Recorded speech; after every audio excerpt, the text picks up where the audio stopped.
Hi guys, welcome to my channel. So ഇന്നത്തെ നമ്മുടെ video എന്താണെന്ന് ചോദിച്ചു കഴിഞ്ഞാൽ ദളപതി വിജയ് ചെയ്തിട്ടുള്ള എക്സ്പെരിമെൻറ്റ് മൂവീസിനെ കുറിച്ചാണ്. വിജയ് അങ്ങനെ അധികം എക്സ്പെരിമെൻറ്റ് മൂവീസ് ചെയ്യാത്തൊരു വ്യക്തിയാണ്. കാരണം നിങ്ങൾ ശ്രദ്ധിച്ചിട്ടുണ്ടെങ്കിൽ അദ്ദേഹത്തിൻ്റെ ഒരു കംഫർട്ട് സോൺ ഉണ്ട്. അദ്ദേഹത്തിൻ്റെ ആരാധകരെ സാറ്റിസ്ഫൈ ചെയ്യുന്ന രീതിയിലുള്ള ഒരു കംഫർട്ട് സോൺ ഉണ്ട്. ഞാനൊരു വിജയ് ഫാൻ ആണ് എങ്കിലും എല്ലാ സിനിമകളൊന്നും ഇഷ്ടപ്പെട്ടിട്ടില്ല എനിക്കിത്. അതായത് എക്സാമ്പിൾ ബിഗിൽ പോലുള്ള സിനിമകളൊന്നും എനിക്ക് വർക്കാവാത്ത സിനിമകളാണ്. അപ്പം അങ്ങനെ ഒരു ആക്ടർ ഒരു എക്സ്പെരിമെൻ്റ് മൂവി ചെയ്യുമ്പോൾ അത് ജനറൽ ഓഡിയൻസിന് വർക്കാവും എന്ന് വിചാരിച്ചാണ് പുള്ളി ചെയ്യുന്നത്.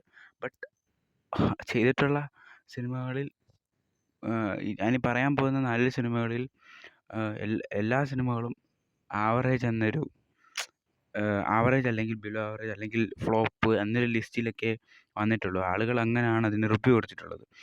സോ അപ്പം അത് വിജയ് എക്സ്പെരിമെൻ്റ് മൂവി ചെയ്യാത്തതിനുള്ള മെയിൻ കാരണം എന്താണെന്ന് ചോദിച്ചു കഴിഞ്ഞാൽ അല്ലാതെ ചെയ്യുമ്പോൾ ജനറൽ ഓഡിയൻസ് അക്സെപ്റ്റ് ചെയ്യത്തില്ല.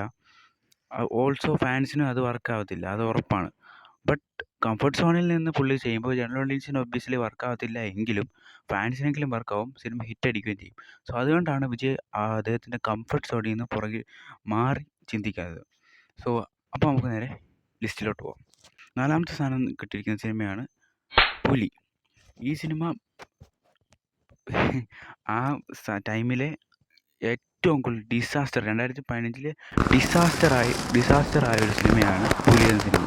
ഈവൻ ദോ കണ്ട ടൈമിലൊന്നും ആർക്കും ഒട്ടും ദഹിക്കാത്തൊരു സ്ക്രീൻ പ്ലേയും ഭയങ്കര പൂവറായിട്ടുള്ള സ്ക്രീൻ പ്ലേ ആയിരുന്നു. ബട്ട് ഈ സിനിമയുടെ എക്സ്പെരിമെൻ്റൽ പാർട്ട് എന്താണെന്ന് ചോദിച്ചു കഴിഞ്ഞാൽ ഫാൻറ്റസിയാണ്.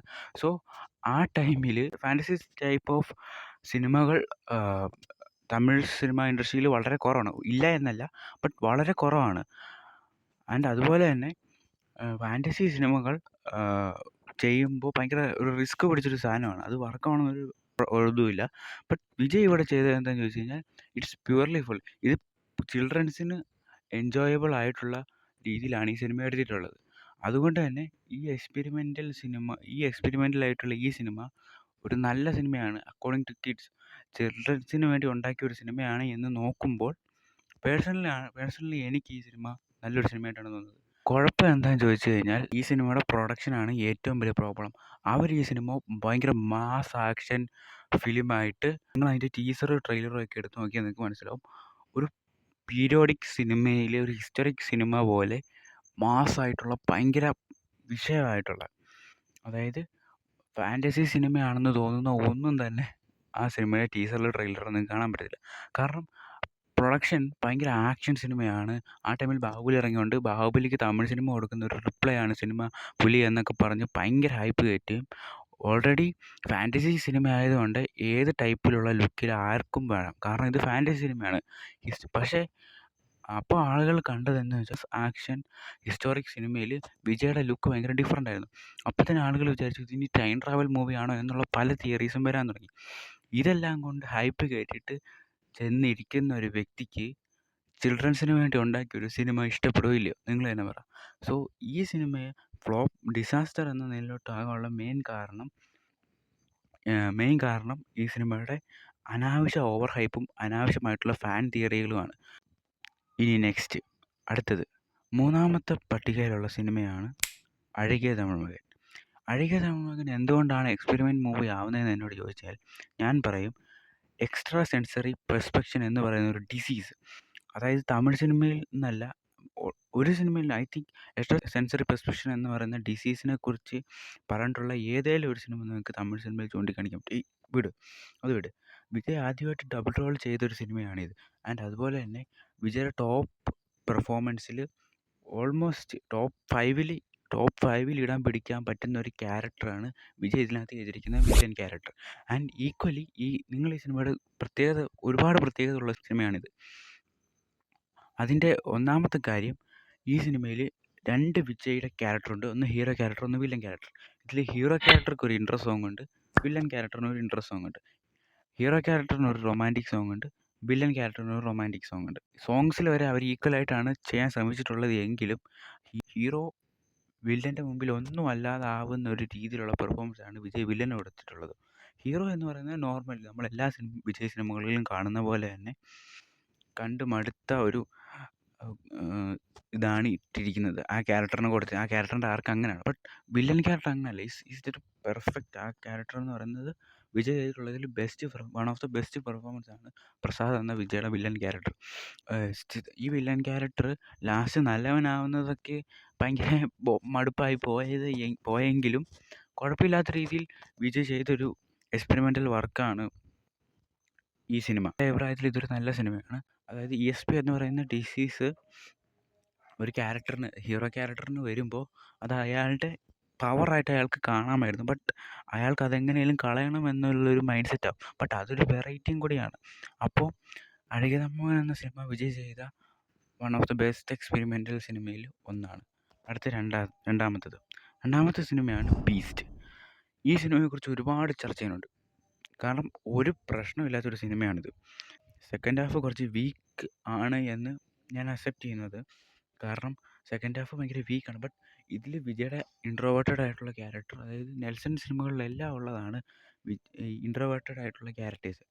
ഒരു 10-12 വർഷം മുമ്പേ നെൽസൺ സിനിമ എടുക്കാൻ തുടങ്ങി. നെൽസൺ സിനിമകൾ റിലീസാവുകയായിരുന്നെങ്കിൽ ബീസ്റ്റ് നമുക്ക് എല്ലാവർക്കും വർക്കായേനെ. കാരണം നെൽസൺ സിനിമകൾക്കൊരു പ്രത്യേക സ്റ്റൈലുണ്ട്. ക്വെൻറ്റിൻ ടാരന്റീനോ പോലുള്ള ഗ്രേറ്റ് ഡയറക്ടേഴ്സിൻ്റെ സിനിമകൾ പോലെ തന്നെയാണ് നെൽസൻ്റെ സിനിമകളും. എസ്പെഷ്യലി നെൽസൻ്റെ സം ടൈപ്പ് ഓഫ് ഷോട്ട്സ് ഉണ്ട്. സ്റ്റാറ്റിസ്റ്റിക് ആയിട്ടുള്ള ഷോട്ടുകളാണ് കൂടുതൽ നെൽസൺ ഉപയോഗിച്ചിട്ടുള്ളത്. അത് തന്നെയാണ് ഈ നെൽസൺ സിനിമകളെ വ്യത്യസ്തമാക്കുന്നത്. അതിപ്പോൾ വന്നിട്ടുള്ള ഡോക്ടർ ആയിക്കോട്ടെ, ബീസ്റ്റ് ആയിക്കോട്ടെ, ജയിലർ ആയിക്കോട്ടെ, ഈ 3 സിനിമയും അതിന് ഉത്തമ ഉദാഹരണങ്ങളാണ്.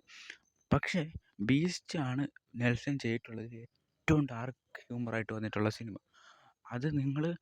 അത് നമുക്ക് ശീലമില്ലാത്തതുകൊണ്ടാണ്. കാരണം 10-12 വർഷങ്ങൾക്ക് മുമ്പേ നെൽസൺ സിനിമ എടുക്കാൻ തുടങ്ങുമായിരുന്നെങ്കിൽ നെൽസൻ്റെ സിനിമയുടെ പാറ്റേൺ നമുക്ക് ശീലമാവും. അപ്പം നമുക്ക് ബീസ്റ്റ് എന്ന് പറഞ്ഞൊരു സിനിമ വന്നാൽ നമുക്ക് എന്തായാലും വർക്കാവും. അതങ്ങനെയാണ്. കാരണം നെൽസൺ സിനിമകൾ നമ്മൾ അന്ന് തൊട്ടേ 10 വർഷങ്ങൾക്ക് മുമ്പ് തൊട്ടേ ശീലിച്ച് തുടങ്ങുമായിരുന്നെങ്കിൽ ബീസ്റ്റ് എന്തായാലും നമുക്ക് വർക്കാവുന്ന ഒരു സിനിമ ആയേനെ. ബട്ട് ബീസ്റ്റിൻ്റെ പ്രോബ്ലം എന്താണെന്ന് ചോദിച്ചു കഴിഞ്ഞാൽ സെക്കൻഡ് ഹാഫിലെ ചില പ്രോബ്ലംസും അതുപോലെ തന്നെ ക്ലൈമാക്സിൽ കുറച്ച് ഓവറായിട്ടുള്ള സംഭവങ്ങളും ഒന്ന് മാറ്റി പിടിക്കാമായിരുന്നു. ബട്ട് അതും ഒരു ഡാർക്ക് ഹ്യൂമറിൻ്റെ പാർട്ടാണ് എങ്കിലും അത് കുറച്ച് മാറ്റി പിടിക്കാമായിരിക്കുമെന്ന് മാത്രമേ എനിക്ക് പേഴ്സണലി തോന്നിയിട്ടുള്ളൂ.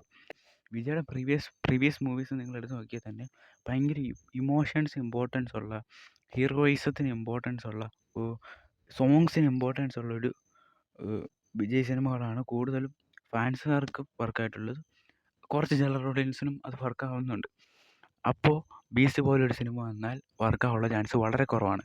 കാരണം സിനിമയിലുള്ള വെറൈറ്റി എന്ന് വെച്ചാൽ ഈ സിനിമയിൽ വിജയുടെ ഇൻട്രോ തന്നെ വളരെ സിമ്പിളാണ്. ഈ സിനിമയിൽ വിജയ്ക്ക് ഒരു ഇൻട്രോ സോങ് ഇല്ല. ആൻഡ് ഈ സിനിമയിൽ ഹലമത്തി ഹബീബ് എന്ന് പറയുന്ന സോങ് ഒരു 2-3 മിനിറ്റേ ഉള്ളൂ.